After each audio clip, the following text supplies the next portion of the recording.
दोस्तों, क्या आपने कभी सोचा है कि जो ट्रम्प कल तक भारत को टैरिफ किंग कहकर चिढ़ाते थे, वो अचानक इतने मेहरबान क्यों हो गए हैं? क्यों उन्होंने टैरिफ को 50% से घटाकर सीधा 18% कर दिया? इसके पीछे कोई प्यार नहीं, बल्कि ट्रम्प की तीन बड़ी मजबूरियां हैं। पहली मजबूरी, चीन के साथ ट्रेड वॉर। ट्रम्प ने कसम खाई है कि वो चीन की कमर तोड़ देंगे, लेकिन चीन को हराने के लिए उन्हें एक ऐसे बड़े बाजार और मैन्युफैक्चरिंग हब की जरूरत है जो चीन का विकल्प बन सके।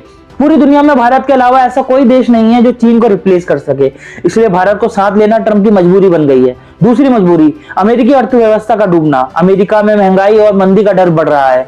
उन्हें अपनी कंपनियों के लिए सस्ता लेबर और बड़ा बाजार चाहिए। अगर वो भारत के सामान पर भारी टैक्स लगाते हैं तो अमेरिका में सामान और महंगा हो जाता है, जिससे वहां की जनता ट्रम्प के ही खिलाफ हो जाती है। यानी अपनी कुर्सी बचाने के लिए उन्हें भारत को राहत देनी ही पड़ेगी। तीसरी और सबसे बड़ी मजबूरी, रूस और भारत की दोस्ती। अमेरिका ने भारत पर 25% की एक्स्ट्रा पेनल्टी सिर्फ इसलिए लगाई थी ताकि हम रूस से तेल ना खरीदे, लेकिन भारत टस से मस नहीं हुआ। ट्रम्प को समझ आ गया कि अगर भारत को ज्यादा दबाया गया तो भारत पूरी तरीके से रूस और ब्रिक्स की तरफ झुक जाएगा।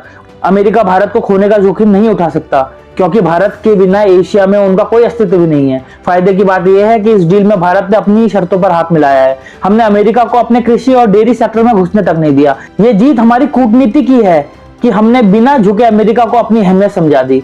आपको क्या लगता है, क्या ट्रम्प की यह मजबूरी भारत को दुनिया की तीसरी सबसे बड़ी ताकत बना देगी? कमेंट में अपनी राय जरूर दें और ऐसे ही गहरे विश्लेषण के लिए हमें सब्सक्राइब करें। जय हिंद।